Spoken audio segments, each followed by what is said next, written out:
Call the City of Escalon Recreation Commission meeting of April 1st, 2026 at 6:33 p.m. to order. We will now say the Pledge of Allegiance.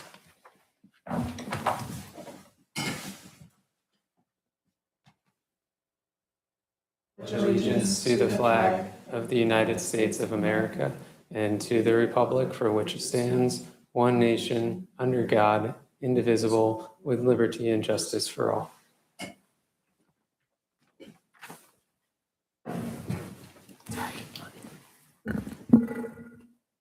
Will staff please do roll call?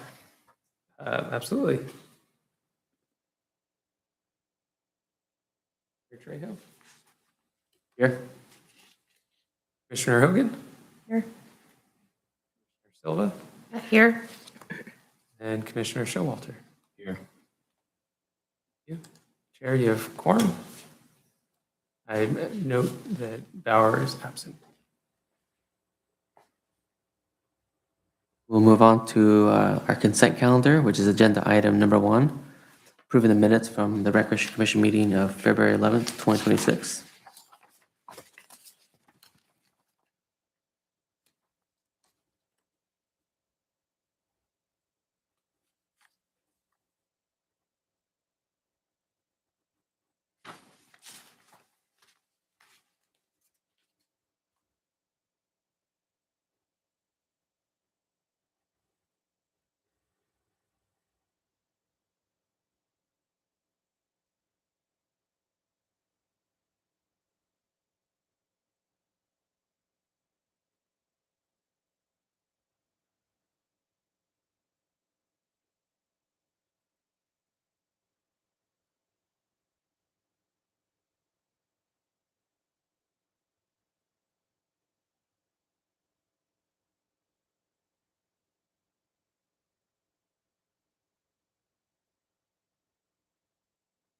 I'll make a motion to approve the minutes from the Recreation Commission meeting of February 11th, 2026. Second the motion. We got a first and a second to approve the This minutes. conference will now be recorded. What? There we go. Yeah. All right, we have a first and a second motion to approve the minutes from the Recreation Commission meeting of February 11th, 2026. All in favor say aye. Aye. All opposed say nay. All right, hearing none, the motion passes. We will now move to staff communications, agenda item number 2, recreation sport program update, February and March 2026. Thank you, Chair. This is the standard update that goes also to City Council. We opened up adult softball registration with 12 available team slots. We might be able to add more if more come in. We're going to try and see how much use we can get out of our fields. We want to make sure that we retain the quality of the programming. Too many people on a team just makes so you can't really have everybody be able to play. So we'll see what we can do. And then, yeah, that was pretty much our update for February and March. Any questions or comments from the commissioners?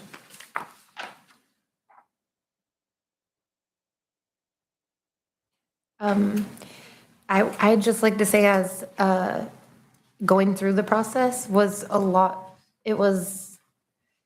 I'm just hopeful that it works out because it seemed like it would be a lot better on the city's end. So, and user-friendly for us. It was a little more work as a team because we had to do some of it, but it also was helped organize. So I wanted to say good job to you guys for that. I like the new process a lot. I'm hoping it'll be very helpful.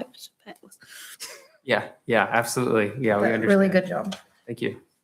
Well, I was going to ask about the cap of the team registrants. Was there a reason for that? Not the amount of teams, but how the teams can only be a certain amount. Of players? Yeah, it's a smaller amount now. I want to say, is it 15? I think it's 15. I don't think that's smaller. I think we kept it the same. Well, maybe we're just enforcing it this time with the pictures. Yeah. Got it. Yeah. Okay. And the reason that I understand of when I was talking to a vet and the history of like, why do we have that cap size? It's because, a couple people may not show up every game. So you get maybe 12 or 13 on each team. And then that's how much time there is so that everybody can bat. And so it's like if you go over that, people end up not getting able to play, or they like spend like hours and hours. And so they just wanted to make sure that they have a good quality game that everyone gets to participate in, and that seemed to be the sweet spot. Yeah.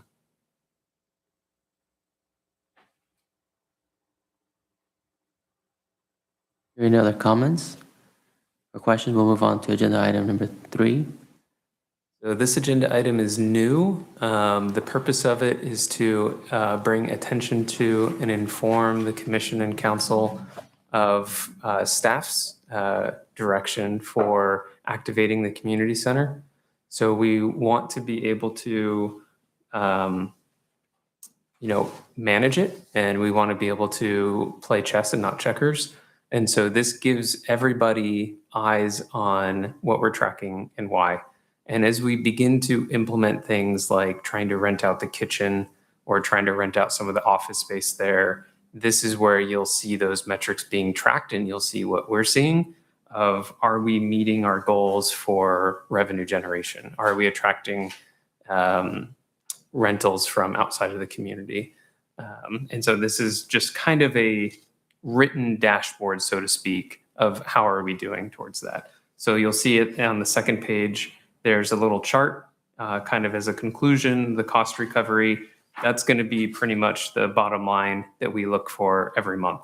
And that is essentially that you'll see there the cost recovery goal of 5,000. That is simply our budgeted revenue and expenses over the year divided by 12. So that's where that number comes from. And it's trying to make sure that we're attracting tenants for weekend weekend rentals. So that's what that is. And if you have any questions, happy to go through it with you.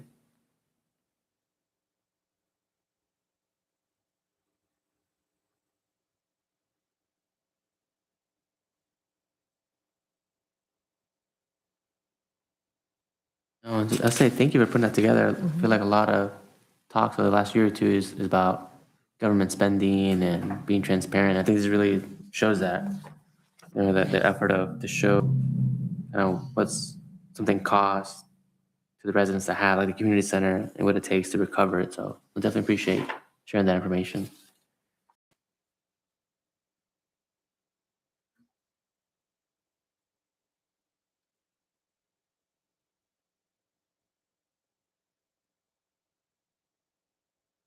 $5,000 in cost recovery per month, is that to offset the cost just of operating and running the community center, or generally all rec?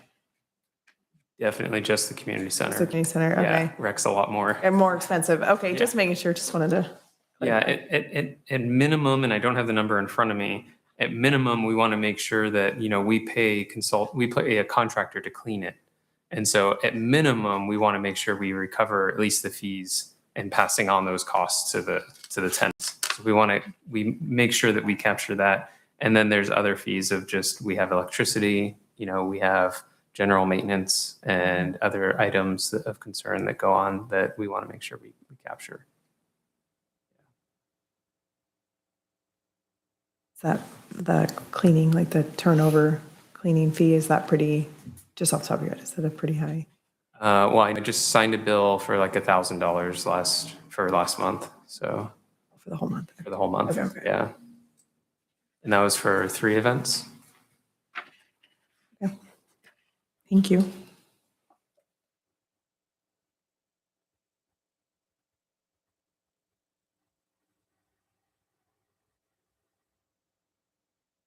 Moving on to agenda item number 4, Hogan Park lawn repair update. I'm sorry. Number 4 is communication. I'm sorry. I was looking at the other one, agenda item. Agenda item number 4, monthly communication log. I was like, that's a flashback. Back in time. So again, this is the monthly communication log. We recognize it's light. There is one item that came in through email. We've been talking to staff on, what is a good way that we can better capture these items and make sure that we're recording all of them. So we have What we haven't been doing is we have a lot of communications that have now been coming through Team Sideline. And so it's not necessarily through our email or through the phone or at the counter. It's coming in as a text message, or it's coming in through the Team Sideline customer relationship management tool. So we know that this is kind of a shortcoming and that we're only giving you one of the items. And so we realize that there's been some changes in our technology. And so this log needs to try and catch up to that. And so seeing that there was only one there made us think through, that can't be right. We can't have just one person that contacted us. So we did recognize that. We see it as a shortcoming, and we'll address it as we move forward. So I wanted to point that out. But the one that did come in was a coach emailed on 2/7 commenting about the substitution rules for basketball. And so they wanted to ask and see if there's a way that we could next season enforce the substitution rule, because they felt that too many coaches that they were playing with were just swapping kids in and out too fast. And we're concerned that maybe not all the kids were getting the same amount of playing time. I think that's a fair concern, but I would think, I guess from staff, I wonder what would staff be able to do? Because even though you may have staff at the old gym, and also you have staff too at the upper Tell, how would staff like keep track of that? Because when you do have swaps, it's very challenging to be like, all right, here's this player for 5 minutes, this player for 3 minutes, so far. Yeah, it's difficult. I mean, at the end of the day, we have to try and figure out what can we do, what can we reasonably enforce. And there's some things that fall through the cracks or that we can't enforce. I think it's important, and I think the commission recommended this before, is something that we implemented, is have a meeting with the coaches and go over the rules. And so we did that for baseball. Worked out well. Little League did that. And so we see that as now kind of a best practice that we want to do for basketball, which just kind of makes sense. Have a coach meeting and just spend time going over safety procedures and going over the rules. I don't see us going line by line, but I think having some familiarity, some face time, and building that accountability, I think, is important. And I think too, be good, especially if there's any kind of new rules, like each player has to play at least a full quarter without being substituted out or something, right? Something that could be clear, but that's good. That's good. Good ideas, best practices to go forward with. Yeah.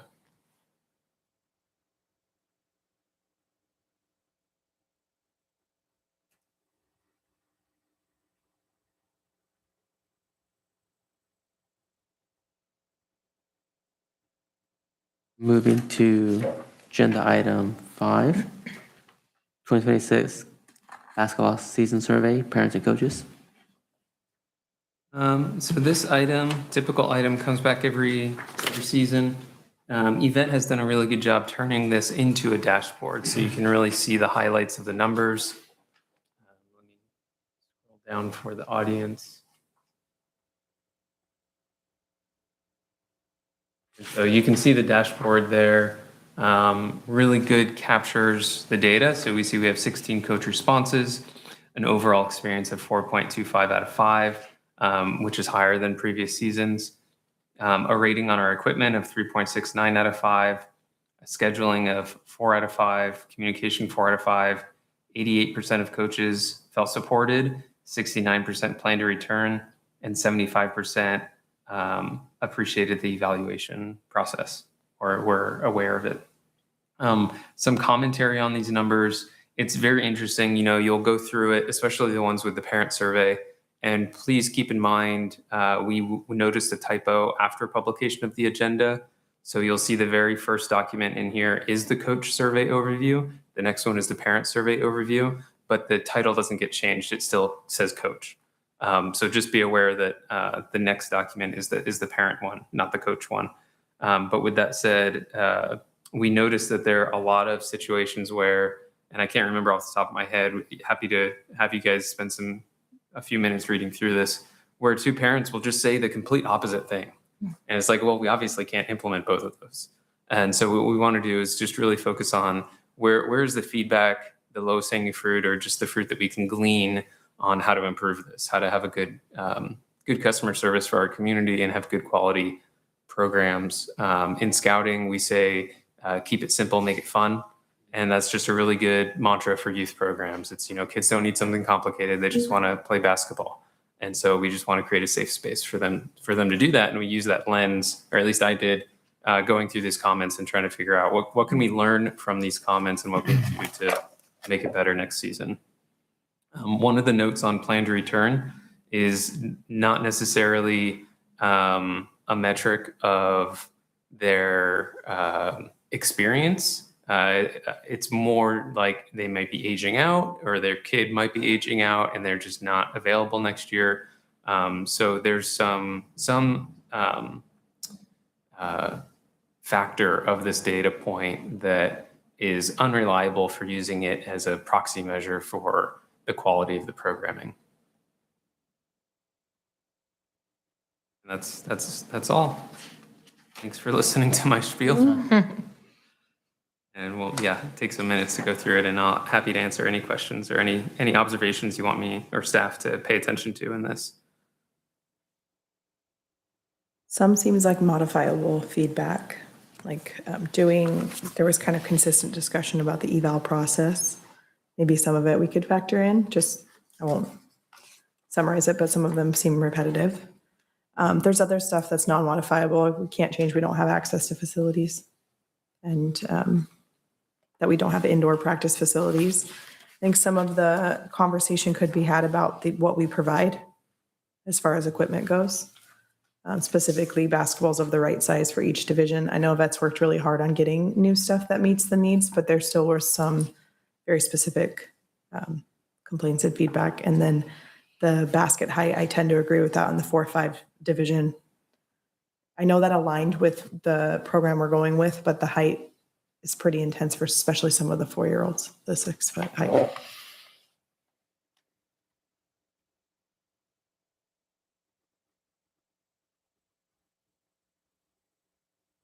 Yeah, I think on some of these comments, some of them were fair. I think like on question number 5, which is what resources or support do you feel would help you be more effective as a coach next season? And then it was ID number 16, talking about the age gaps in each division. And so one of the things, right, where we try to resolve these, to make sure that they're competitive games, we do a draft. That way players could be picked evenly to have fair teams. Plus we have evaluations, so you can survey the kids. So you can then, again, as you're drafting, you can draft competitive teams.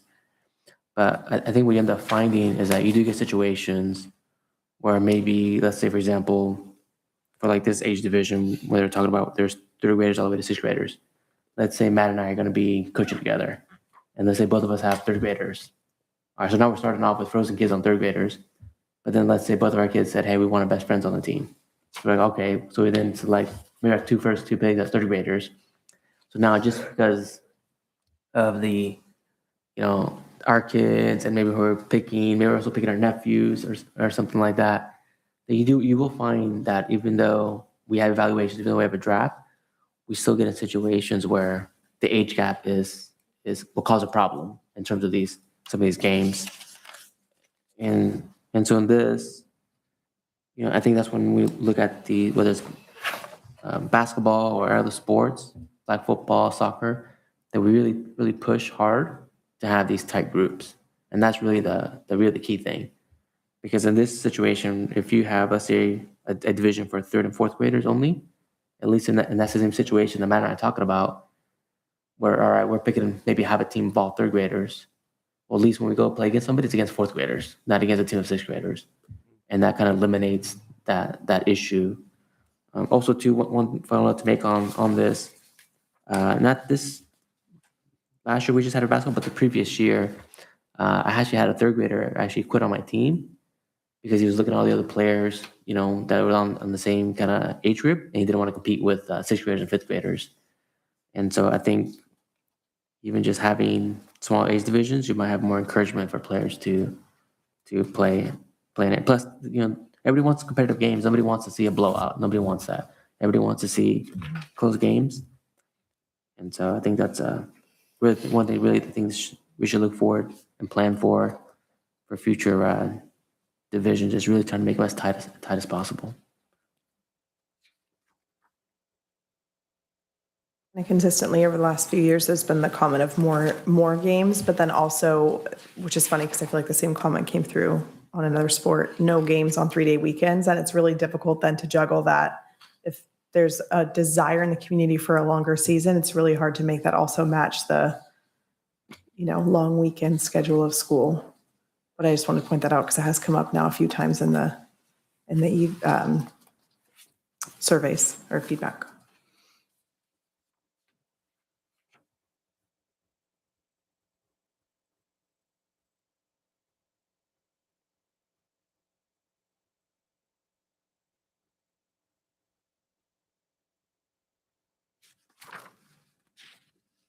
Overall, the quality of the reffing seemed better to me.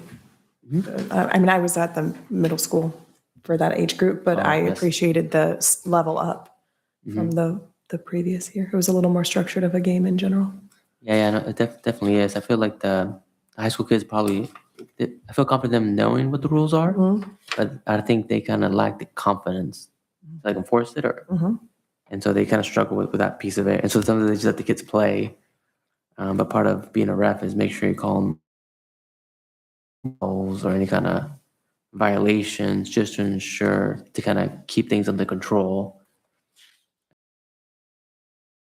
Group, which is a 9-11 age group, fouled pretty hard, but the kid who got fouled hard wouldn't want to retaliate because the ref called a penalty.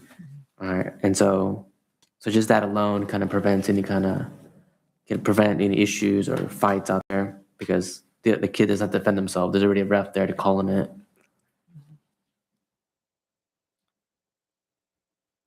Are we seamlessly kind of moving into the parent survey, or is there a break that you want to have in discussion between each? Yeah, no, we can jump right into it. Page 31 of 65, if we're all, the comment number 5 is, was there anything specifically done about that in the moment? You said 31.5. How would Yeah. you rate the communication from the league? And then you said, which one was it? Comment 5, so it's, well, yeah, and then it's the ID number 5, I don't know one.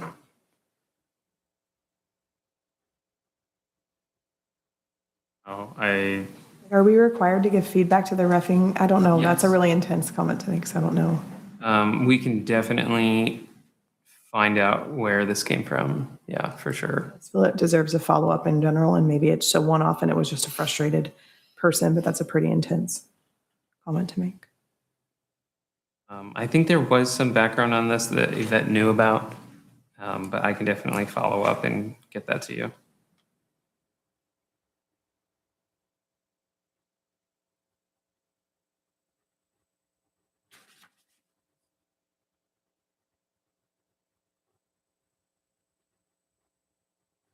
And then I do want to say we do keep in close contact with the refs. So when comments do come in during the season, we address them immediately. We document the communication with RUD. That's the organization that has the refs.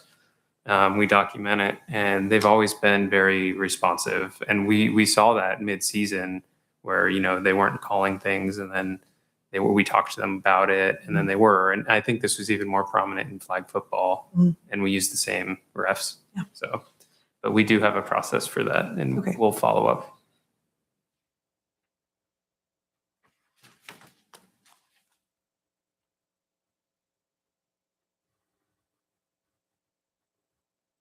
And quite a bit of longer season again on this one.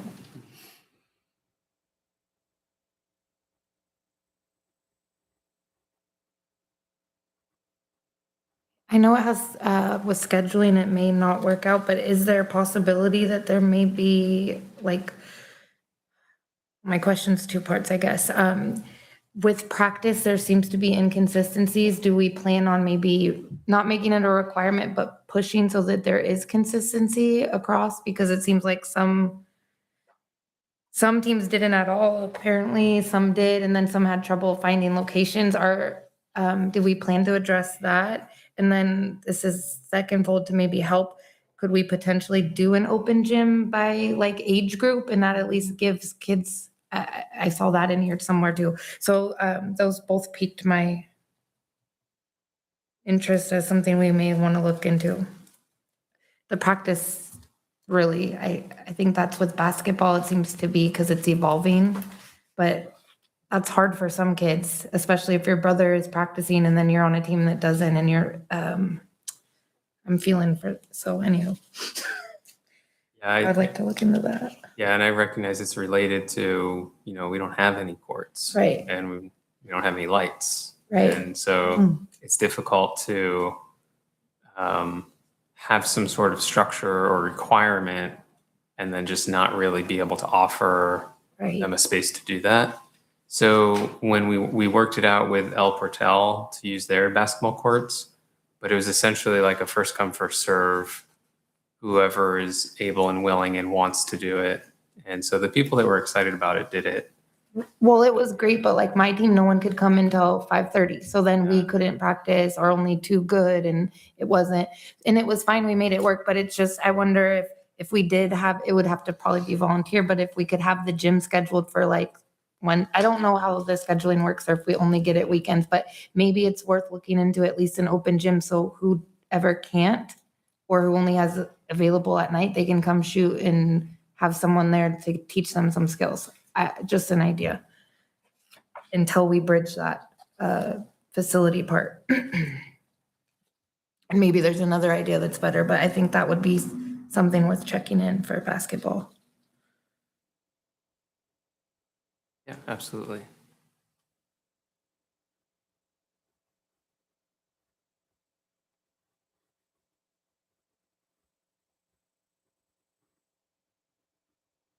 Consistent theme seems to be that, yeah, practice and open gym time, and the longer season just keeps kind of Yeah, be that- speckled through here, but I wouldn't know how to navigate that one with that time of year and breaks and the All-Star thing is an interesting theme that's come up a few times too in here. I have it. I noted that. Sounds like could be a fun addition. Mhm. Be really fun.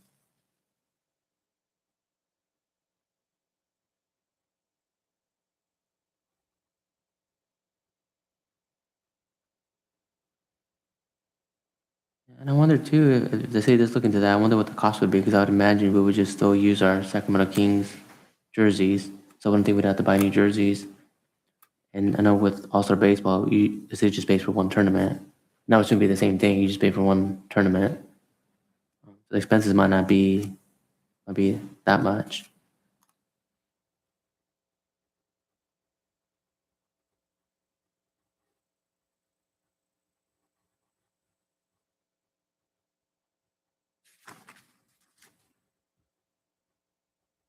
So I'm not trying to read the comment all the way out loud. It's rather long, but page 35 of 65, if there could be some sort of follow-up on number 31.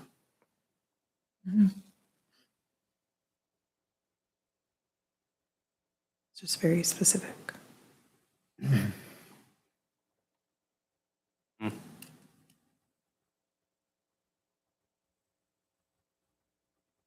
What is the stance from the city when there's feedback about specific coaches over multiple sports? That's common. Yeah, so we would treat it like a personnel issue. So we would have someone investigate it and figure out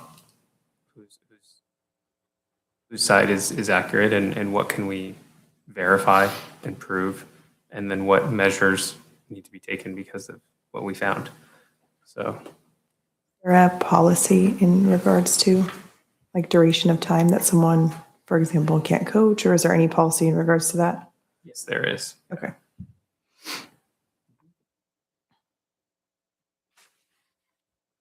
And I'm more than happy to meet with anybody on this. I know the city manager was involved last year.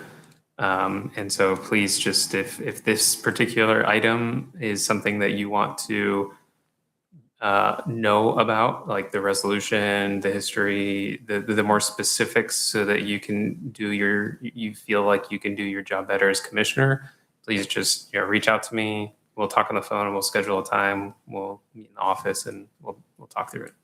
Thank you.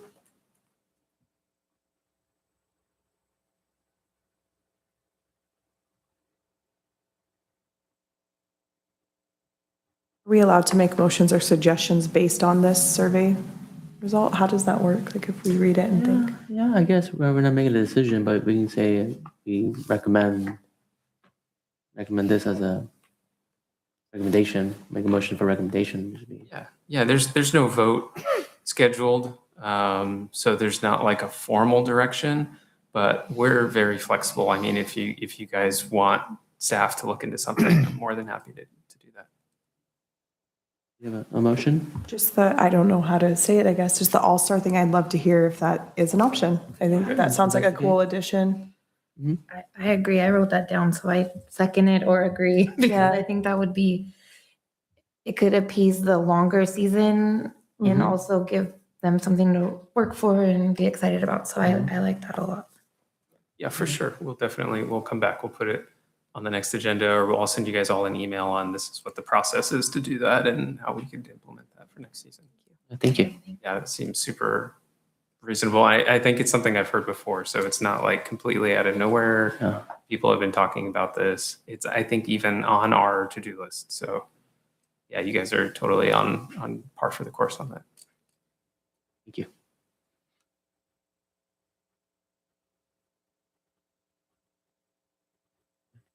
There are no other comments. We'll move on to administrative matters.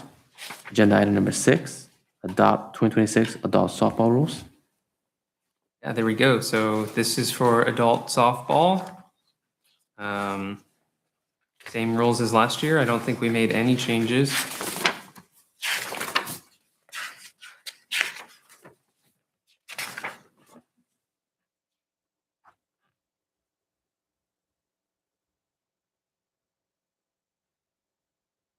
May I ask a question? And maybe this maybe a bit, I'm not sure if you know, the only new thing for me is the player identification cards. Is that going to be something like, and maybe we'll learn more, this is a one-off, but who's in charge of that? The teams themselves, or is that something the city will manage and check? Like, do we not know yet? Yeah, I know Yvette's making them. Okay. Yeah, Yvette's going to help with that. So we're gonna hope that it'll be, okay. That was my only question on the rule book, but thank you.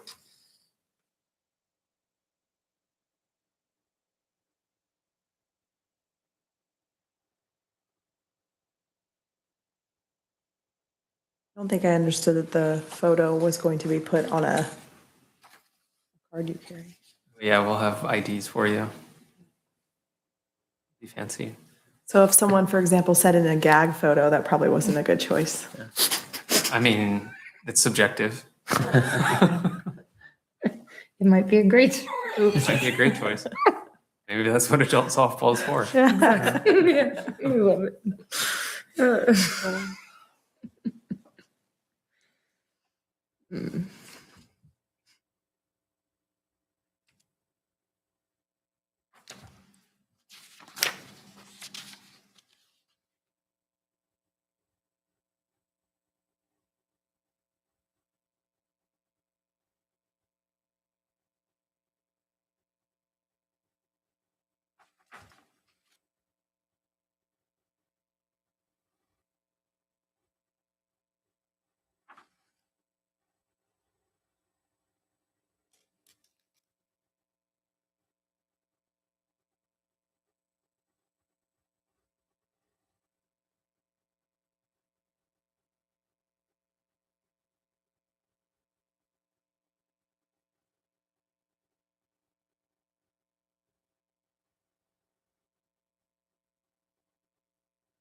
Is there any comments or changes you'd like to make, or a motion to adopt the rules as is? I'll make a motion to adopt the 2026 adult softball rulebook. Second the motion. We got a first and a second to adopt the 2026 adult softball rulebook. All those in favor say aye. Aye. All those opposed say nay. All right, hearing none, the motion of adopting the 2026 adult softball rulebook passes. Agenda item number 7, adopt Escalon Recreation social media policy. Thank you, Chair. So this has been a collaboration with Stephanie Hogan, our social media title that we gave. Coordinator? Sir, coordinator? Officer, coordinator. Yvette met with Chair or Commissioner Hogan and went through a concept of, how do we put some general guidelines along what is the role and what do we encourage and practice, and how do we make sure that when this role gets passed off, Commissioner Hogan has a great vision for it 10 years down the line, is that going to be maintained? And so how do we just also communicate to the public what this role is and why we're doing it and how are we doing it? So there's transparency and shared understanding in what that looks like. So this was a draft to start the discussion. It's available to adopt. More than happy to take direction to tweak it or to do anything that you find necessary to make it effective in its purpose. But it is pretty short, sweet, and simple. Has guidelines that discuss what is allowed and encouraged. So it's encouraged to post things on social media that involve community events that are hosted or supported by Escalon Recreation.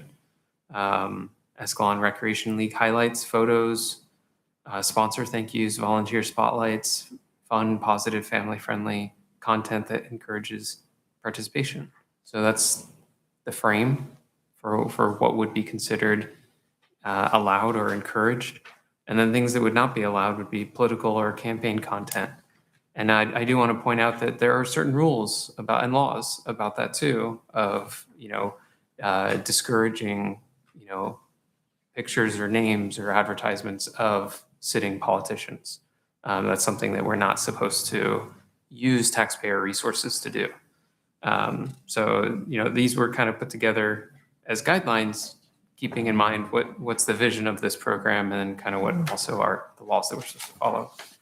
Also not allowed would be personal opinions about city policies or staff decisions, private business promotions, except for the sponsors, negative commentary toward players, coaches, parents, or content that violates privacy, confidentiality, or copyright. For photos and consent guidelines, only sharing photos that are taken at public recreation events or programs.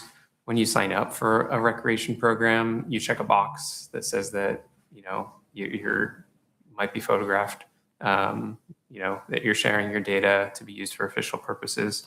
So it's already included in there. For youth participants, avoid tagging or naming individual minors. So we still want to protect privacy. We don't need to comment on social media with hashtags or ads at specific people. Or name minors, keeping that anonymity as much as possible. And then keeping the parents involved in that process. The tone of the general program is building community through recreation, positivity, inclusion, and encouragement. And then there'd be account oversight. So there'd be more than one person on a page or on an account. There'd be staff, there'd be commission. And then the page is not affiliated or operated by the city of Escalon itself. Like it's not taxpayer funded, so to speak. Like it is not official staff going on and commenting. It's the volunteer efforts of the commissioners. So there's a clear distinction there. We also want to make sure that people aren't using that social media channel as a place to make official requests for records or official requests for services, so that's kind of why we want that distinction. Happy to answer any questions.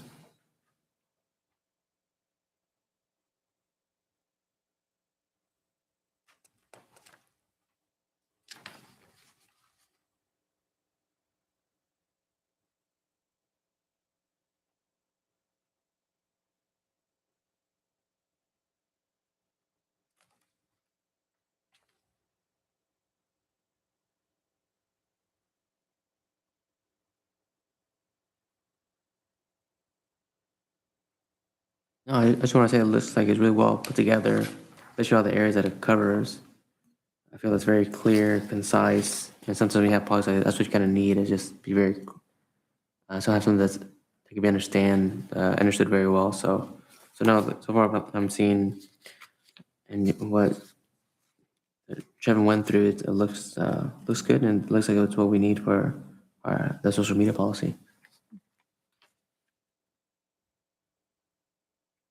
A little bit of context to the photo and consent guidelines. We discussed as often as possible trying to have action shots that maybe didn't have direct face pictures, if that makes sense. Yes. More like, for example, with soccer, more of the action play and things like that. Doing our best possible, or to the best of our ability, rather, putting up pictures like that reflect sports. I know that's not always going to be the case, but and then I would also like to point out the waiver. So making sure the parents are aware that the waiver is updated to include Instagram. And I love that they can reach back out and say, hey, please remove that photo. We would just have to sit and talk a little bit more about what it looks like to put up either a photo in that place or just delete the whole post. So either way, we're completely open to working with the community, making sure it meets their needs, but also gets the information out we're trying to get out on the apps and platforms that a lot of people are using over other ones.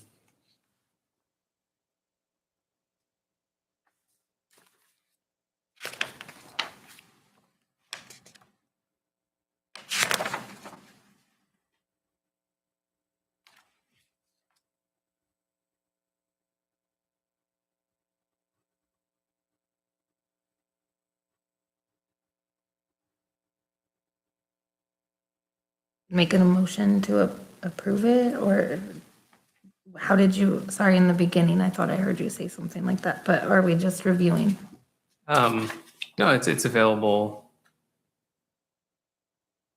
Oh yeah, sorry, it is written incorrectly, but yeah, it's to adopt, make a motion to adopt the social media. What's it exactly called? Social media policy, Escalon Recreation Social Media Policy. Thank you.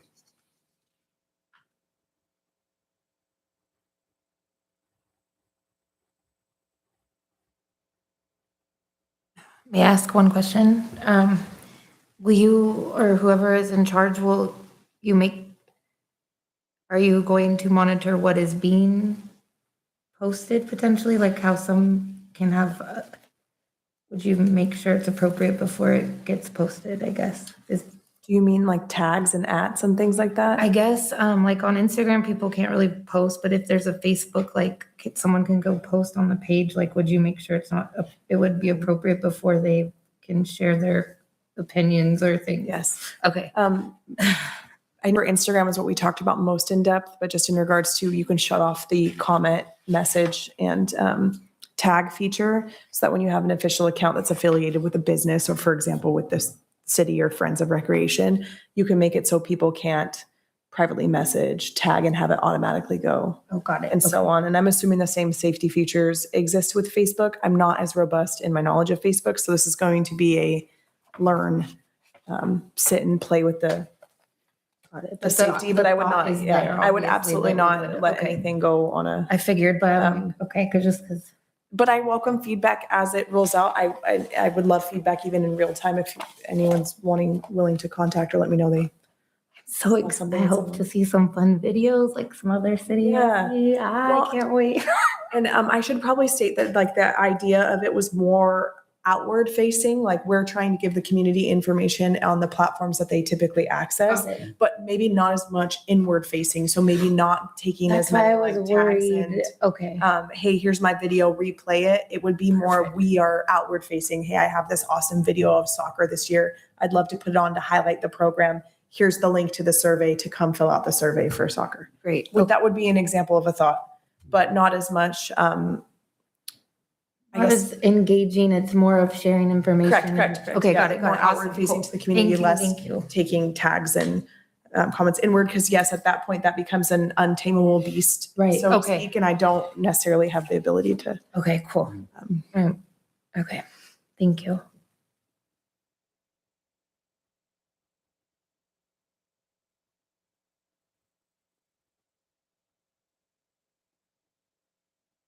I would make a motion, but Yeah, I'm gonna make a motion to Okay. adopt the social media policy. thank you. I'll make a motion to adopt the social media, something fancier, the Escalon Recreation Social Media Policy. I'll second that motion. We have a first and a second motion to approve the Escalon Recreation Social Media Policy. All those in favor say aye. Aye. All those opposed say nay. All right, hearing none, the motion passes to approve the Escalon Recreation Social Media Policy.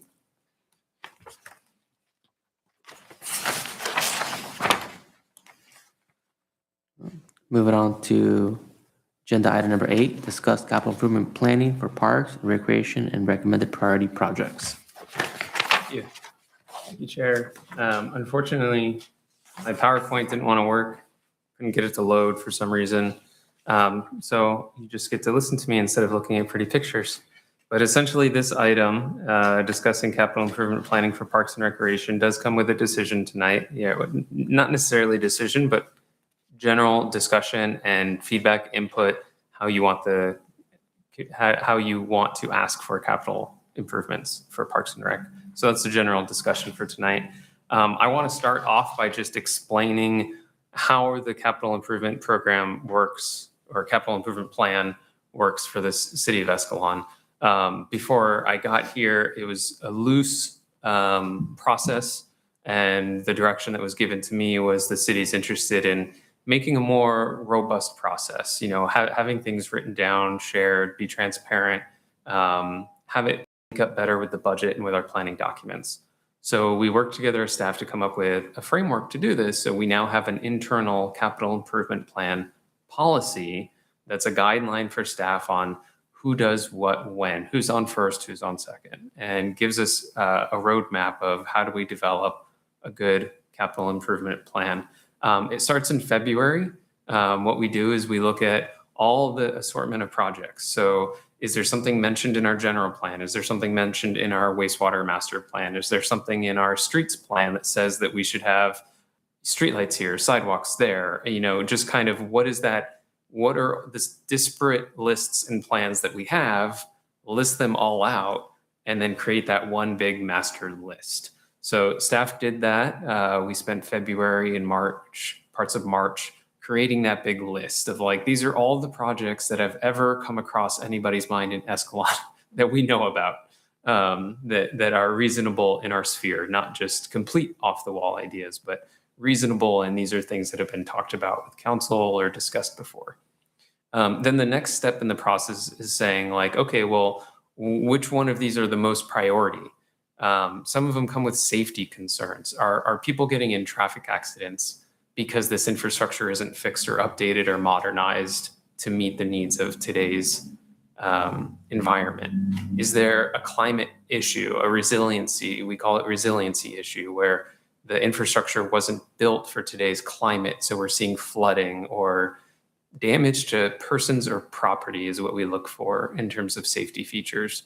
And then that's kind of the number one key driver. If someone's going to get hurt or something's going to get damaged, that's a big priority project. We got to figure out how to fix that. And right now for us and for Escalon, those projects look like the wastewater treatment plant upgrade and modernization effort, specifically for the stormwater that comes into the industrial center. And then there are a bunch of others around streets and water and wells and stuff like that. And then we prioritize it in terms of which one of these have the highest return on investment. So what projects are going to save us money in terms of we don't have to keep repairing this thing because we updated it to not need repairs as much. So that's kind of the second category of high priority. What's the return on investment? Or if we build this road or this thing that more people will be able to shop and we get a return on investment in sales tax. So that's another criteria. And so we go through this list of prioritizing and then we rank that giant master list. The phase that we're in now is staff has already done that ranking. We want to now involve you all in thinking of projects, thinking of priorities, and giving that direction and that mandate to us as staff, saying, by the power invested in the Rec Commission, XYZ projects are the most important to us. So that's kind of the discussion we want to have tonight. The next process that's happening right now, we're in the middle of it, April and May, is going to be creating that Venn diagram of like, okay, these are the priority projects. These are the ones that we really need to fund. And then these are the ones we have funding for.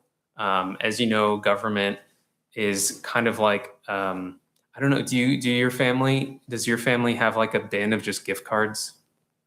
Does that happen to you where you just accumulate all these gift cards? That's kind of government. We have all these specific funding sources that can only be used on specific things. Just like your gift card to Subway, you can only go to Subway on it, or your gift card to Macy's can only go to Macy's. Well, we have lots of different funding sources. So we have some money that can only be spent on water. We have some money that can only be spent on streets, and some money that can only be spent on parks, and so on and so forth. And so what we try to do as best as possible is create that Venn diagram of like, these are the priorities we have. These are the fundings we have. Let's match it and fill it up so that we're funding as many things as possible and using the funds as wisely as possible and not letting any resources go to waste and maximizing the public benefit of them. That's also part of the process that you'll be involved in tonight. And so that's the general timeline. That's the steps that we take.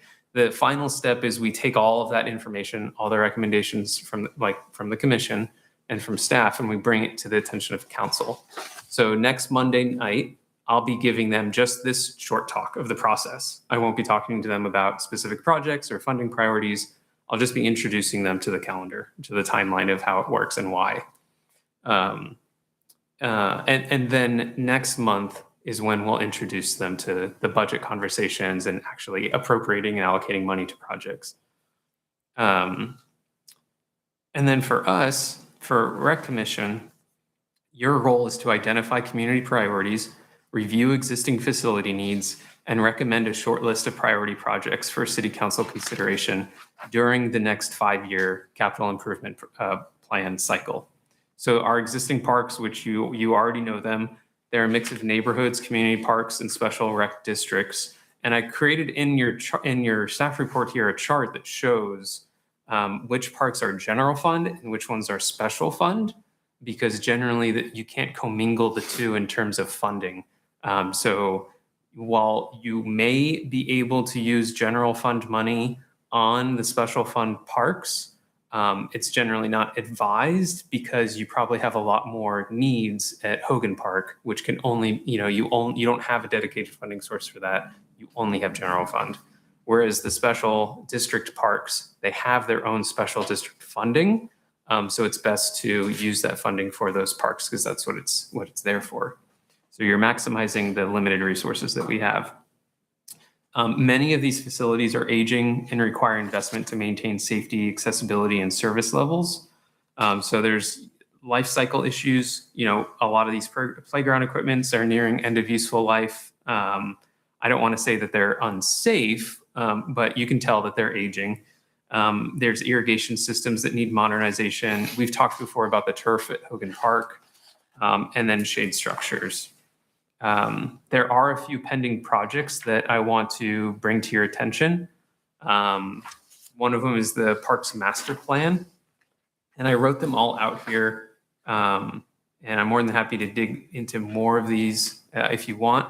But the Parks Master Plan would be a comprehensive process to do kind of what we did with Hogan Park Master Plan and just look at the park system overall citywide. There's a grant that we applied for to look at pedestrian and alternative traffic lanes, like bicycles. I don't know why I said that so weird. But to look at like bicycle lanes and sidewalks and stuff like that throughout the city. And so it would kind of be like that, where you're looking at how do the park systems connect? Does everybody have equal access to parks? Does every neighborhood have the same square footage? And so that's what that kind of master plan would look like. And then it would provide ideas and concepts of how to improve parks. That's something that the city doesn't have. We don't have a master plan. There's no Bible or guidebook for us to kind of rely upon and say, we did the math. These are the best projects for our money. So that's something that is on the books. Is something like we should at some point have a master plan that we go through the process to figure out what is a strategic priority.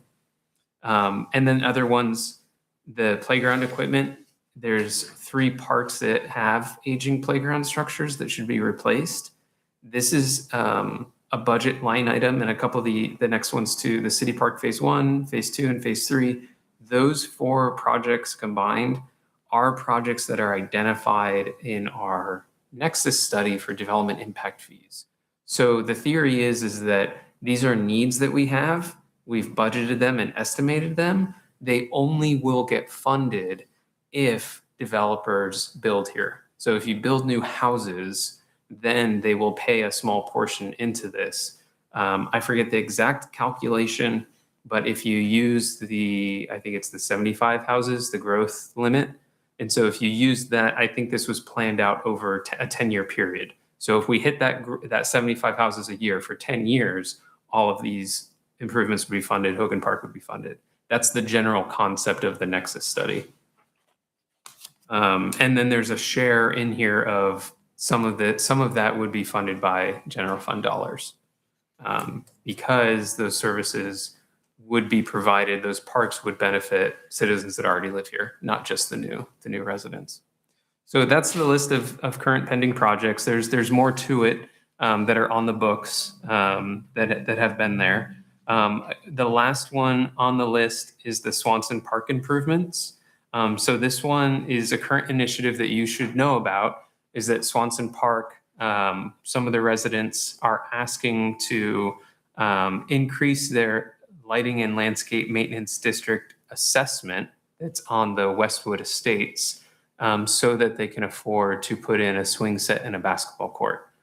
So we're working with the neighbors directly to help them start that process. They would do a ballot that would go to every house.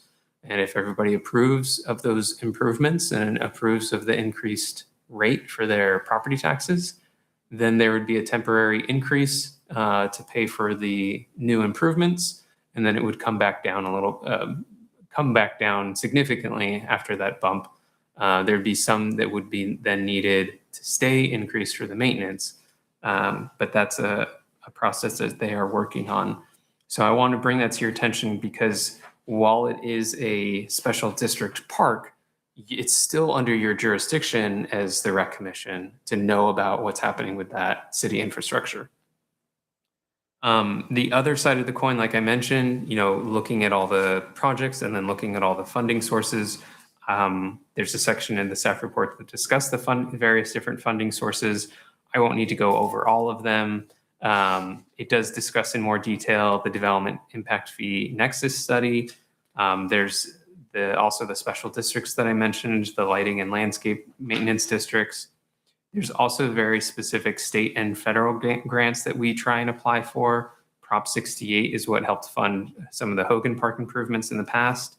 And there are some other funds that we try and go after as much as possible. The Caltrans Active Transportation Program is also one that we have been applying for in the past and will be applying for this year. It just opened up, and we're going to try and use that money. Those are more not necessarily for park playgrounds, but the ATP money is for walkways, trying to do active transportation, bike lanes, running tracks, stuff that help improve the quality of life and give you areas that you can move and be mobile in your city without a car. There are two funding sources that we are specifically asking recreation staff to decide on their use tonight. These are pretty much what we're considering designated Parks and Rec funding.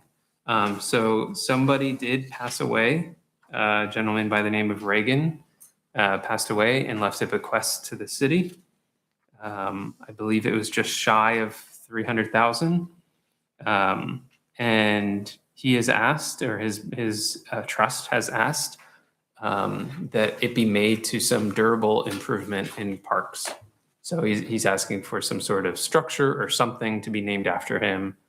So it could be like the Reagan basketball court or the Reagan bleachers or something that honors his memory and his bequest to the city. So that's a funding source that we're asking tonight.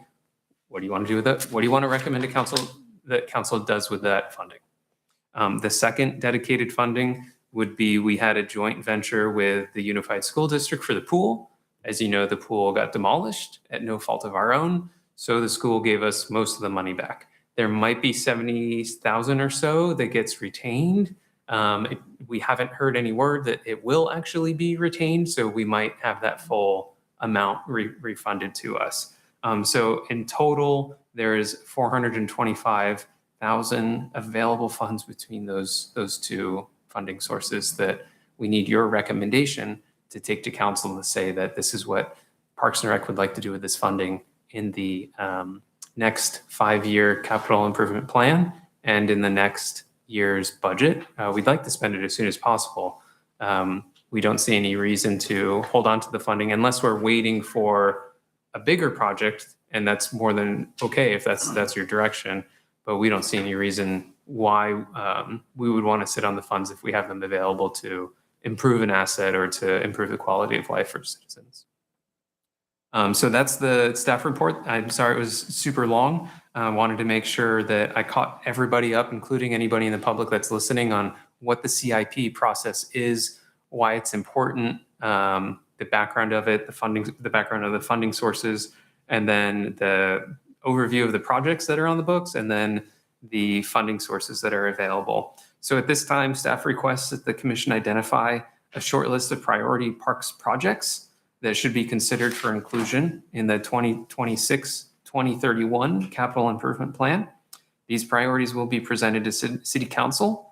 Staff also requests a recommendation on the priorities specific to the special funding from the Reagan bequest and the pool funds.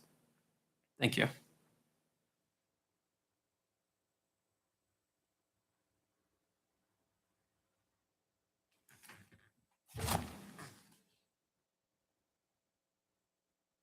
Yeah, I was gonna say for the Reagan request, they're definitely supportive of it. I don't know if I have anything like specific that I would say I would really want to go to, but definitely open to ideas or what the council member, other commissioners feel. But definitely, yeah, we should. I think that's a very honorable way to kind of to do for Reagan. So definitely support of that. And then also providing a short list of projects. I think a lot of these projects you had on here were really good. I think sometimes I think about like, there's a balance of, what could we do now in terms of time, in terms of what it's going to cost, and also needs, right? Especially as we get these surveys and limitations. And I just kind of think of one right now. Maybe it's, surface because of, we're in baseball season right now. But I felt like even the past years, having enough baseball fields has always been an opportunity for us. And along with the program growing, I wonder if that's something, that should maybe put on a higher priority list, is just to, what can we do on some of these projects they have that are related to adding, a baseball field, so that way there's just one more place to practice. I know it could be challenging because each age group has the different dimensions of fields. With pitching mounds and this is the basis, so it's not as simple as you just build one baseball field. There you go. But that's one thing to consider. the bathrooms are nice, right? I think it's on the community center side. It's nice to have restrooms there. It would be nice to have, a park on the south side of 120 that could also have restrooms as well, whether it's Sanchez Park or another park. But and there's just different things here. Like I think about what about bikeways and trail projects.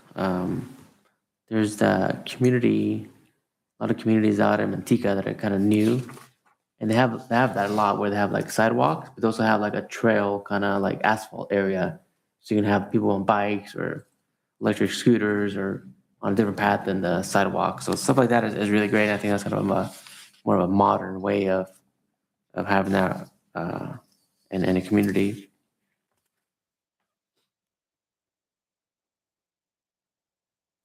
Thank you for how robust the discussion is and information is. It's a lot of really good stuff and, to be honest, take-home stuff as well to kind of look at and mill over. The park list, I really appreciate with the general and the special fund. On there is the Main Street Park. Before I kind of make a suggestion, what access or ability do we have to put things in at that park? I know in the past it was limited. Yeah. Is it currently limited if we were to make suggestions? Like, for example, the skate park is rather large, but for example, if we were saying put in a court there, that would bring, a basketball court, that would bring children downtown, people playing, another place to play. In addition, it would bring the adults downtown as well. Would that be something we could even consider, or is it very difficult to do improvements on that? I think you can consider it. I think the past discussion revolved around having enough room for a car show. Was that it? Yes, part of it too. I think when we had discussions on it, there's an area where they have the car show, and I think when they were looking at the initial designs of it, if they felt like whether it's the sidewalks or the bike path, it was going to limit how they could have the car show there. So there was that's always somewhat contentious because of that. And then wasn't there something in that the railroad owns the land? That's what I was And so if thinking there's about, yeah. improvements that are made to the land, then they were talking about bringing the lease to market rate. That Yes. does ring a bell That's- for me. yeah. I guess my recommendation might be for not then, but my thought would be, it would be a smaller project than the skate park. It would bring, again, parents and children downtown. It's in a place where people can easily access via bike, scooter, skate, or whatever it is to get there. And then it would provide a novel place to have a basketball court or even a sport court. It could be lined for pickleball and other things. So that would be my recommendation, if possible, for specifically the Reagan funds. Now, the other thing I was looking at, if you were asking for direction on that, would be the Sanchez Park, specifically bathroom. Because that's a frequent place we displace, or try to displace rather, soccer and different games. But the barrier in the past with that recommendation we made was that there was not a reasonable access to restrooms. So I think that'd be a good use of funds. And then as far as the CIP projects, just in general, the Hogan Park expansion, I do feel should be a top priority. Access to restrooms should always be a priority. And then because it's such a frequent complaint we get on the rec commission, I believe access and placement of basketball courts throughout the city really should be a priority. And just to add to that, going back to the Main Street Park, I think one of the key things too with that was that the funding for the Main Street Park was only allowed for that park as well. So it wasn't like we would say, all right, let's put that money somewhere else. It could only be spent there. So there's limitations of that. I do like the idea of the basketball courts. I do feel that that's an issue where, we have these basketball teams. We can go practice. There's only one really basketball court in town. So you can take the risk. If you do make practice, you can't reserve it. So you take the chance of maybe somebody being there already to do pickleball, or maybe there's another basketball team they're practicing. So that's why I think you're correct on having another basketball court somewhere else would be very beneficial, especially if it could be full court. I really am going to echo what Commissioner Hogan said. I feel the same way. I was thinking basketball courts are needed because I drive by and there's a church in town that put like a temporary one up and there's always kids playing. So they probably would definitely use it. I love the idea of Main Street because I agree if we could get more people hanging out down there, that would only help our businesses and all that fun stuff. I was thinking also Sanchez or Brentwood. I think whatever the city and Sanchez is a lot bigger and used a lot, but wherever we're trying to put games and people for practice, we definitely need to have a bathroom. So I think that's huge. And it'll help until we can get the park phase going, the expansion at Hogan going. At least there's somewhere like comfortable to have games and practices. So I think those agreed that I'm hopeful that we can work on the expansion of Hogan so that can just, I think that needs to be hopefully a priority with the CIP, but with our funds, I really echo what Commissioner Hogan said. I think looking at basketball courts, seeing if there is ways to improve Main Street to bring people there. Yep. And so, and I have a question just to understand. So granted, the grants are not for sure, but we are looking into grants for the, how did you word them? The trail projects and bikeways, because I hear that a lot, like people will go to other towns to use the trails and stuff. So, okay, so we are hopeful, but it's obviously not guaranteed. Yeah, But it's, yeah, we're hopeful. It's not guaranteed. We, apply through San Joaquin Council of Governments, which does our regional transportation planning. A lot of our regional governments, like the county, like COG, they reach out to us and they say, hey, we want to make sure that you guys get a fair shot too. You're in our community, you're in our county. We want to make sure you get a shot at projects. It's harder for Escalon to get projects together because of our size. But this year I did apply for that specific grant to start the planning effort so that we at least have a master plan and some technical assistance and some workshops for the community so that we could say, this is what we want our bike trails and walking trails to look like throughout the city. And so we proposed a multimodal safety corridor, I forgot what we called it, that would create somewhat of a double figure eight, kind of around Escalon, if you can kind of imagine it. So one loop goes around El Portal, kind of comes back in the middle into the center of town, and then the other loop goes around the high school and Dent, if that kind of makes sense. Mm-hmm. And then there's a couple there's like a smaller one that goes the other way to Hogan Park and then Main Street. So you'd have an intersecting, nice. Pretty much covers the whole city. And we wrapped around the safety of, these are the routes our kids take. So help us keep our kids safe. So we should find out any day now if we get funding for that. Once we have a plan built, a master plan, drawings, then we can take that plan and go apply for funding to build it. So baby steps, but yes.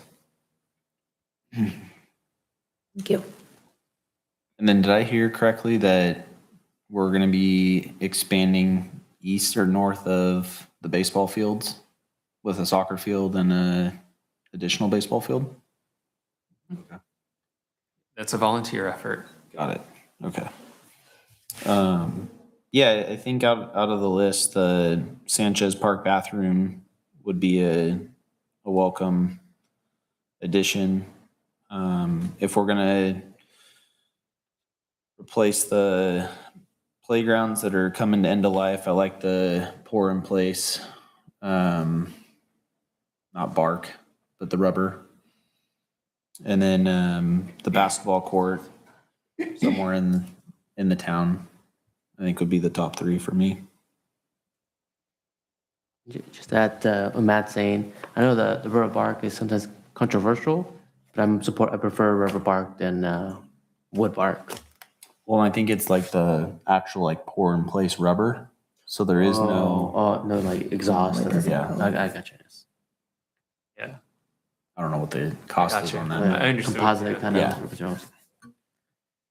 This might also fall into the budget of the Reagan Fund, but just a thought that's been brought up specifically by parents and spectators. Field D, which is, what would that be, the northwest corner of the park that the boys play on, the minor teams.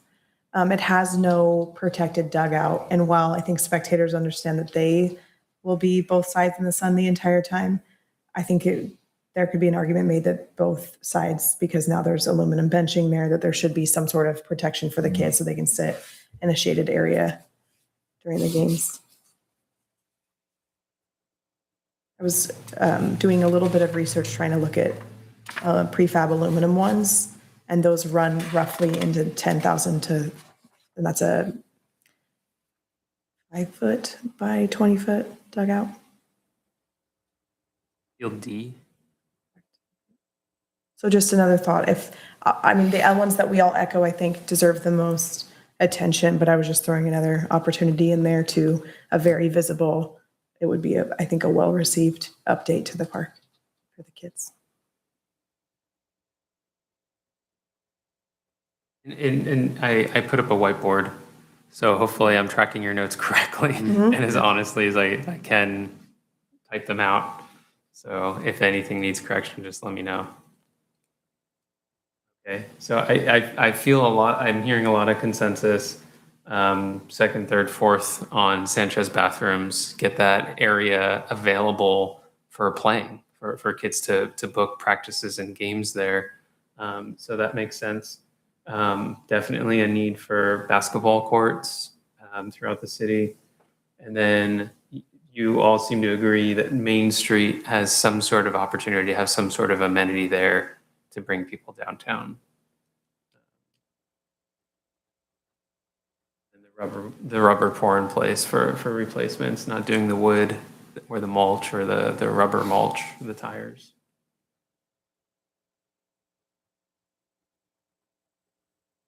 Yeah, that sounds good. Any other comments you want to contribute? Just have one thing, Danny kind of mentioned it, but having baseball fields, one thing I've heard this season is that we have parks that have the backstops. I know we've kind of all talked about it, but maybe there's potential to turn one into an actual working field. I don't know the cost. I don't know baseball well, but just throwing that out there, because I thought about it after he said that. Sorry, explain that.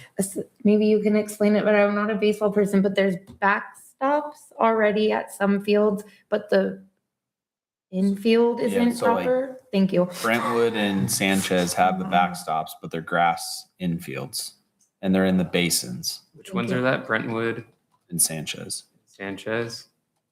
It'd be good if we had bathrooms there, then we could. Right, Yeah. because you could Correct. have soccer, Yeah. baseball in a bathroom as an option. Sanchez is really big, right? Yeah. It's bigger than. They're just down in the basin, so I don't know how often those actually like flood. Oh, So for drainage and stuff. Typically it's clay, right? Oh, I didn't Infield think is of, clay. okay. Infield is brick dust. Brick dust, okay. That's fun. I learned that recently too. I spent some time with Crandall. Oh. We love Crandall.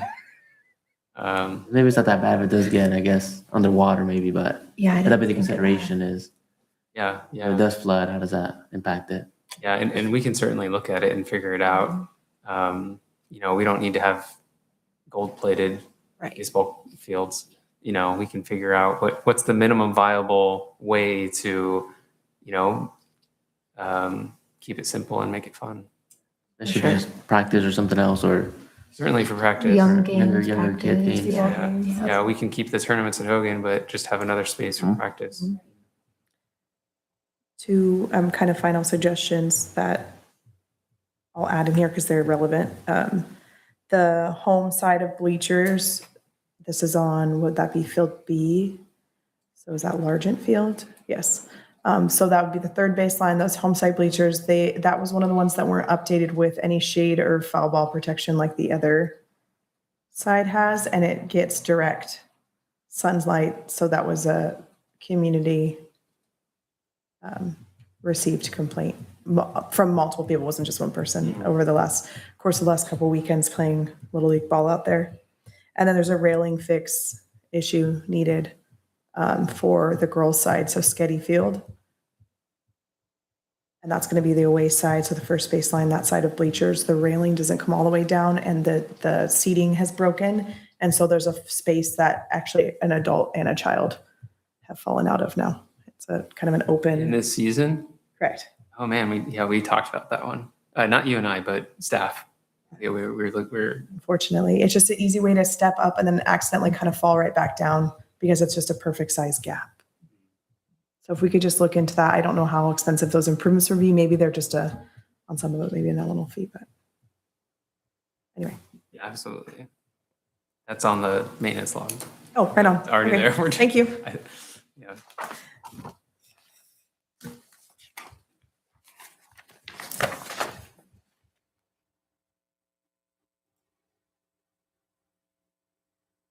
And, I think this is a really, really great spot for space for talking about all these things.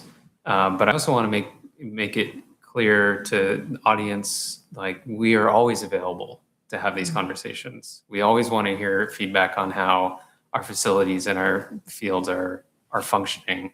And if there's any problem with them, regardless of how big or small it is, we at least want to hear about it.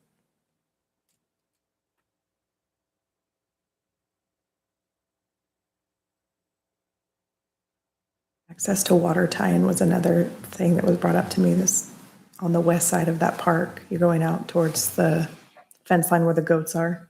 There was a discussion about if there could be some sort of refill station. I think that could be a tall order. I don't know where all the, So that's like where the girls play softball.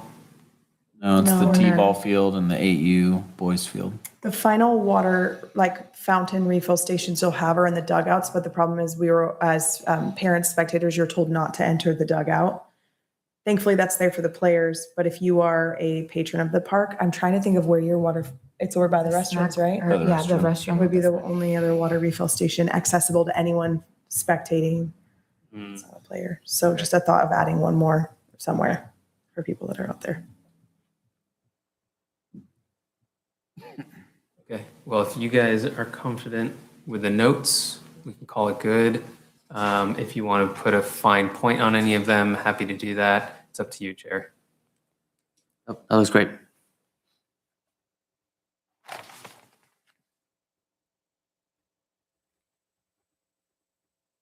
Are there any final comments? We'll now move on to agenda item number 9, discuss adult sports controlled alcohol sales at Hogan Park. Okay, so this came up in one of the previous meetings on trying to figure out, what's one of the things we could do to increase the amenities at our park while also trying to figure out how to raise funds for our parks and rec programming. So if we look at this as a concept of alcohol sales, there's always pros and cons. A lot of people really like it. It can be very divisive.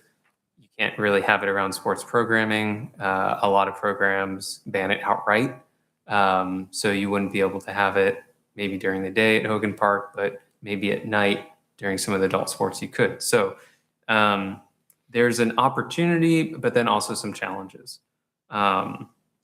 When we were looking at this, we recognized that there's also a lot of laws that we would have to follow. Our current municipal code does not specifically say that alcohol is not allowed at our parks. So that's one thing that if we would want to move forward, we'd be looking at doing a whole code amendment. We would need to draft some sort of ordinance that specifically allows it.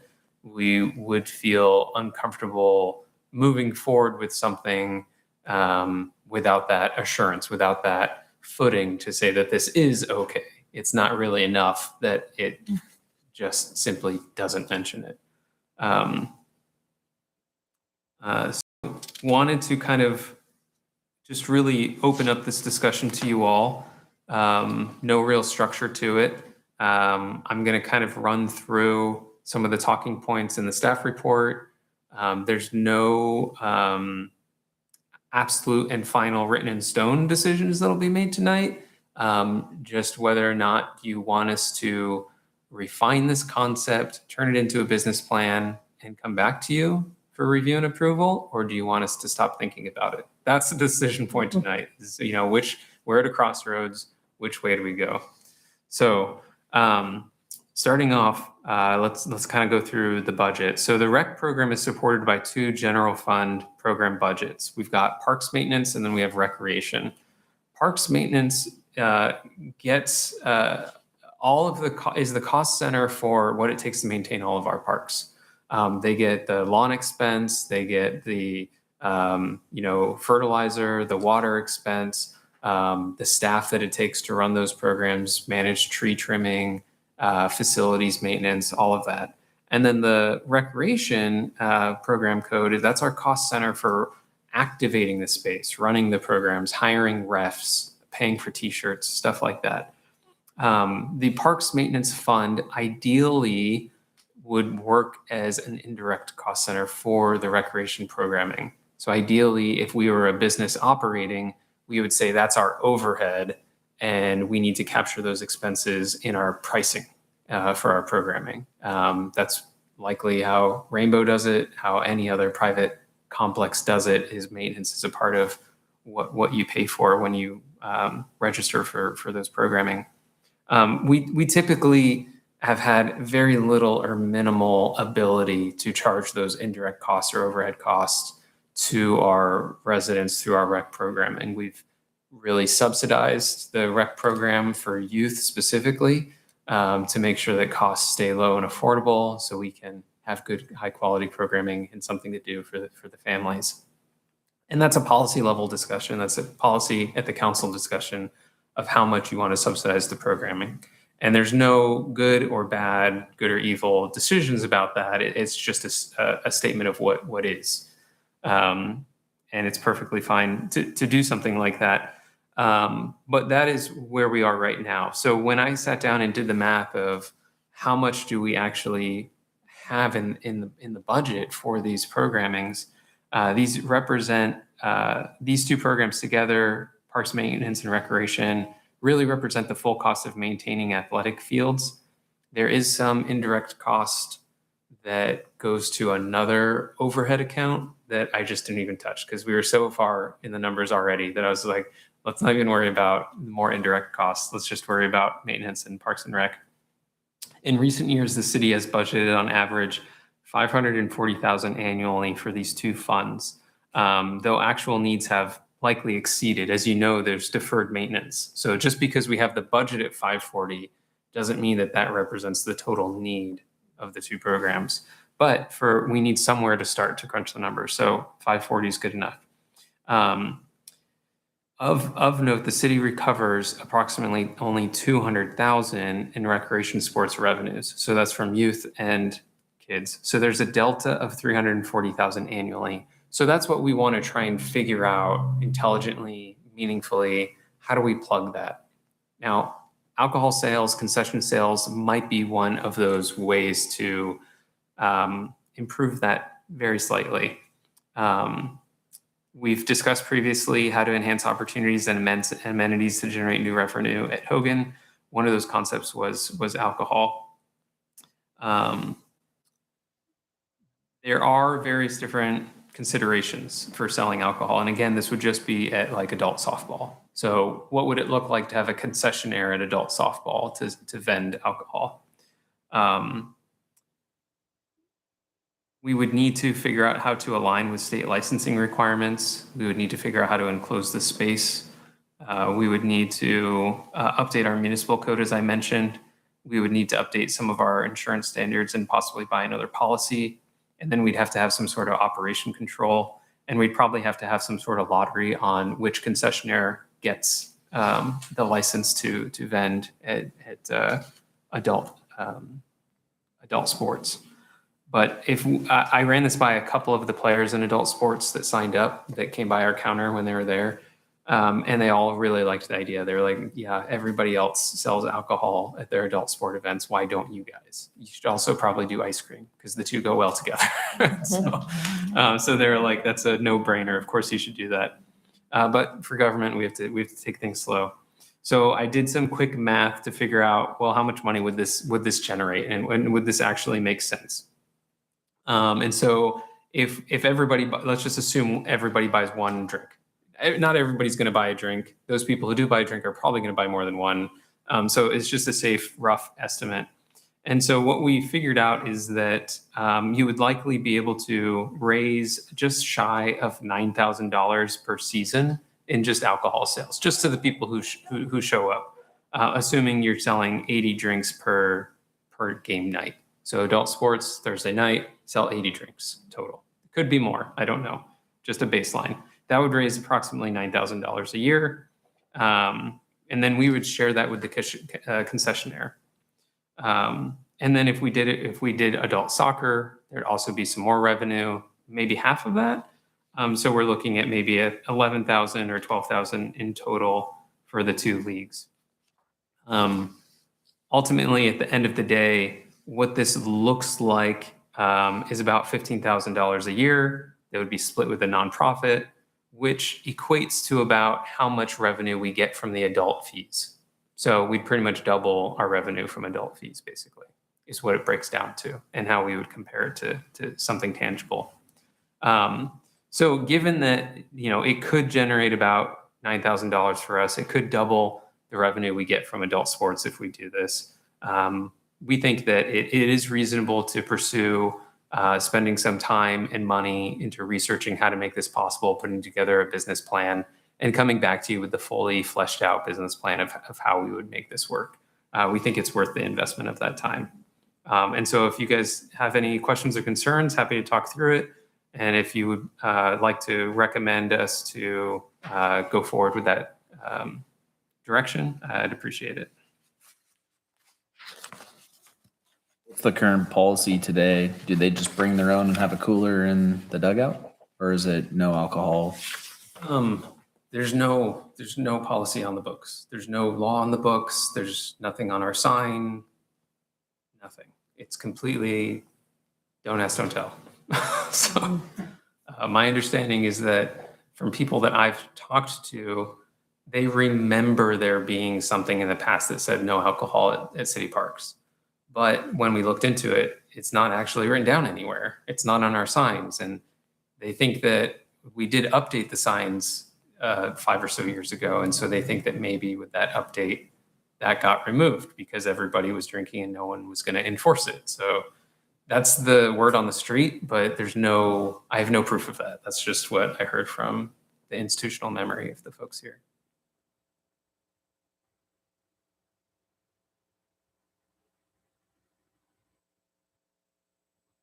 I think we also would need to consider the cost of cleaning up potentially after those game nights prior to the kids coming the next day. I think that's a good call out. 'Cause I know like a lot of times the school districts, they don't like to open up their campuses for that reason because they host events for someone else. Maybe somebody else brings cigarettes or alcohol or something, and they don't want kids the next day to run into that. So I would think too that it'd be some type of maintenance afterwards by staff or the vendor, whoever it is, just to walk around to ensure that there isn't like a have drunk a beer can somewhere, or there's beer cans that just thrown on the ground or something. But there needs to be some type of maintenance for that.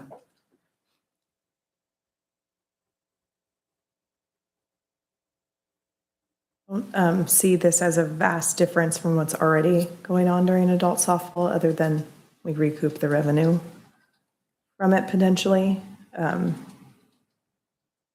We've played the last couple of years and I haven't noticed a marked increase in like cans or things that shouldn't be out there being left. I think there's an understanding pretty widespread that we need to clean out the dugout and leave it as it was found. But with that being said, if you're doing open pour like keg type, I could see those cups being kind of left around. So yes, there's definitely a conversation around trash. I just haven't appreciated that so far in adult softball in the last couple of years. I will say that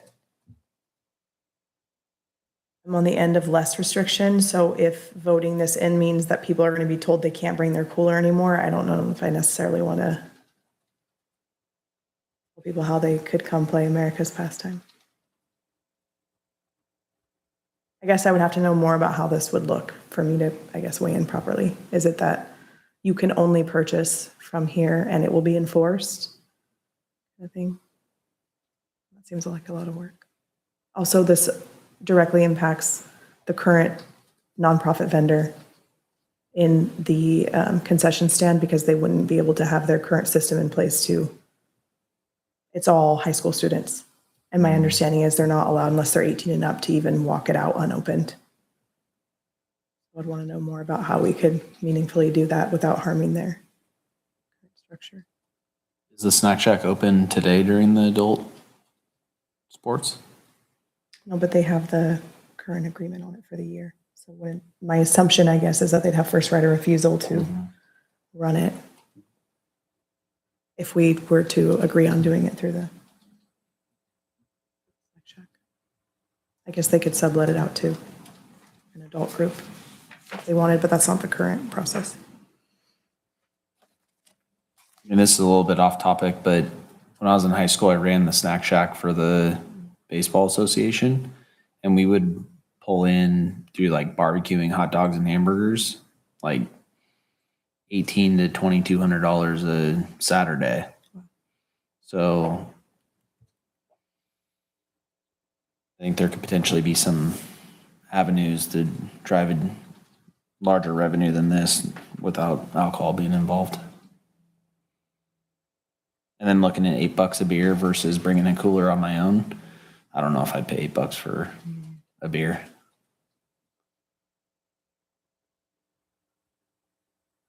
Unless you're gonna make it as part of the requirement is that each team has to buy so many beers. Yeah. Part of the registration. Part of the You registration. get Yeah. 2 beer tickets a Yeah. game. Yeah. Also the onus of someone making sure to ID and band people, because I think it's either, it's not 21 and up to be on the teams currently. I don't know if it's 16 or 18. and up, yeah. So just thinking that also cohabiting in a dugout and I don't know, and then we bought it from the snack shack. There's just things to weigh. I'm not completely shooting it down. Just I think topics to be discussed. That's very call out, right? You have a 16-year-old there, somebody's, let's say 21, and someone's drinking beer. But I do think it's a viable source of revenue if you can find a way to tease out some of these sticking points. Also, it's such a multi-use area that I know at least over summer where I'm doing adult softball, we are not just adults out there having fun. There's definitely other programs out there also sporting during the same time.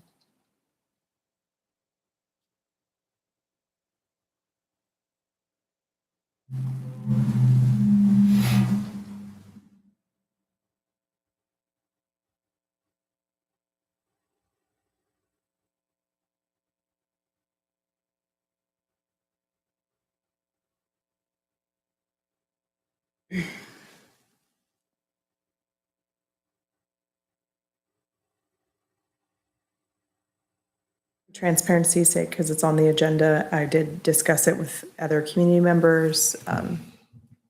And almost everyone I talked to so far has been in favor of the, I do want to say that, of the item. Of this one? Yes. Oh, okay. I'm just telling you my personal, like, kind of views and sticking points, but everyone I've spoken to so far has said, yes, I think that would be a good idea, a good revenue generator.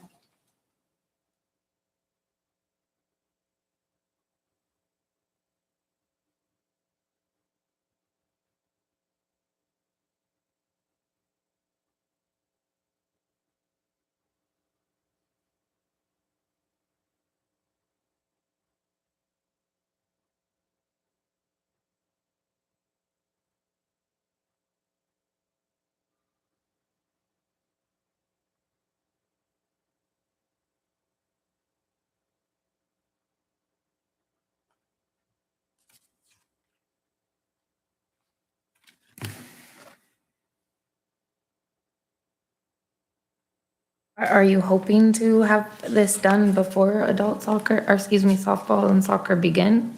Is that the goal? No, not necessarily. Got it. It's a little open-ended. Okay. It's, let's figure out what makes the most sense for the community first, and then timing wise, if it's a good idea, it's a good idea. We can implement it when we get to it, but there's a lot of steps. There's no need, Right. at least from us, we don't feel any need to rush Like into rush. something Okay, and then, or I think you could put, can you have, it's okay, all right. Down the road, never mind. On the road, okay. When looking at ways to recoup costs, I feel like if I was to prioritize this and another item that was talked about last city council meeting, I would discuss more the fee schedule, an increase in fee schedule for adult softball. Because currently the rate, I forgot what, if we work it out, but the rate per game per adult is very low. And I know I am skipping over the fact that most people sign up as couples, so yes, it would be double for the household, but I'm just pointing out that there's other avenues that seem pertinent as well to recoup cost. Yeah, and just to be responsive and open and transparent about that process for the fee schedule, I didn't necessarily come back to commission with an update on what council thought about it. But the council's feedback and direction of staff was to do more research. So we're initiating a survey to everybody that signed up for adult softball, and then we're going to reach back out to the various different cities that we compare ourselves to find more of the details of apples and oranges of what are the program costs that they have that we maybe don't have and why. And so once we have that information together, we'll bring it back to council, just so you know. And that's within the month or so. I think it is a good way to get revenue. It shouldn't be our only source. And I really do think, I know that there's a contract with Escalon Strong, but it would be awesome if we had more options, like water commissioner, right? Did I do it? I think that like me and my kids, we went last Friday just to go get hot dogs because Little League had hot dogs and hang out. So if we had something that smelled good and there was a barbecue cooking, people might come hang out there and then they might buy a beer, they might just buy food. Or if you're at the game, you're more willing to eat there than go to Taco Bell or whatever's open after. So I think that it's a great idea, but we should look at other things that can be incorporated and help as well. Is there a possibility that Escalon Strong, I know again that they have the 1-year lease and I respect that on the snack bar. Is there a possibility that we could sublease it during adult softball season as like, I'm not trying to sign everyone here up for work, but as the rec commission and then whatever costs associated or revenue, associated for those evenings could pour back into offset. So the hot dogs, I'm trying to back up the hot dog idea, the pizza, whatever it is, idea that's served on those adult evenings. Anything's possible. Yeah, just throwing it out there as another thing to look into. We come with, some of us, like our kids are coming some nights if it's early, like there's a lot of my whole people family. coming, so it's, it's more than just the players. It's like a family affair, so. I've ordered many a Definitely an pizza during yes. adult softball out there, so just throwing it out there, I think Showalter's right. Right, that's a great Good to know. opportunity, yeah.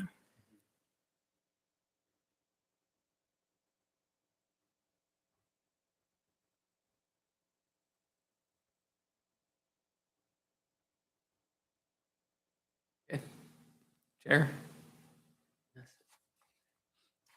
So with that, is there any official motions we would like to make, or would you want to leave it just as comments discussed?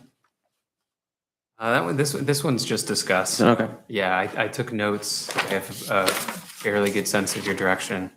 Look at more than just alcohol. Look at, consider, that there's more than just adult sports happening during adult sports. It's a public space.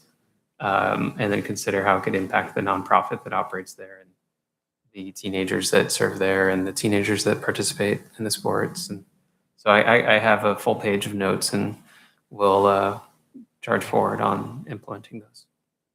Great. Thank you. Thank you. All right, we'll now move on to matters presented from the audience.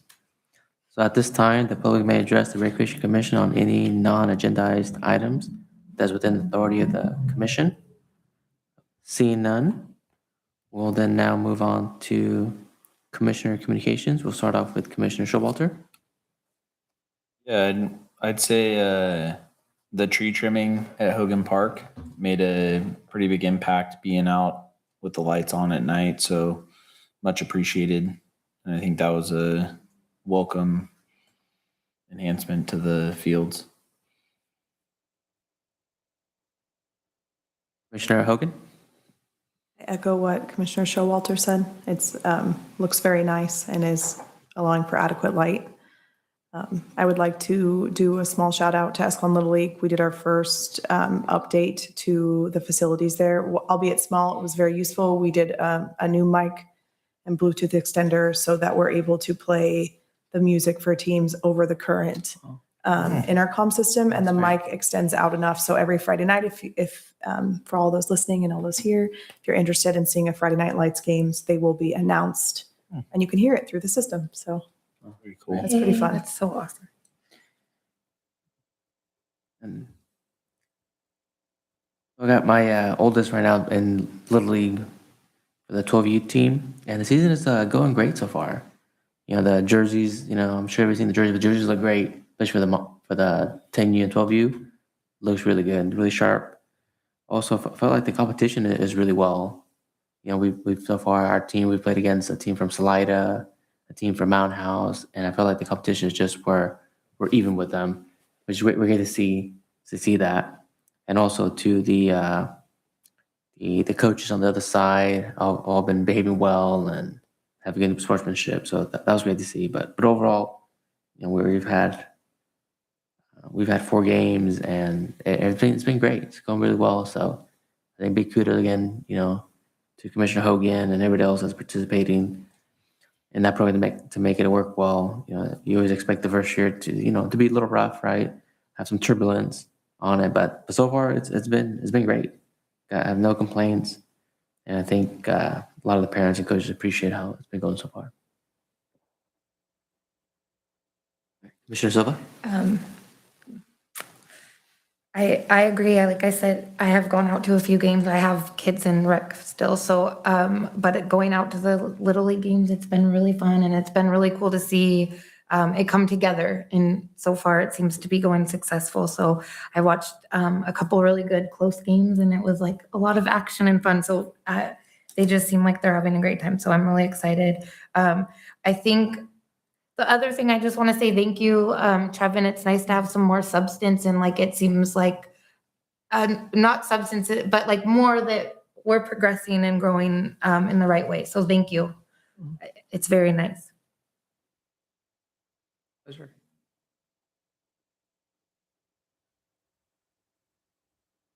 Okay. With that, and there's no other comments, we will adjourn the Escalon Recreation Commission meeting of April 1st at 8:23 p.m. Thank you. Thank you. That was a good one. Not too often, it went fast though. I know. I was impressed. Good job. Yeah. But no, look at these. Really good. I'm so glad I've been going out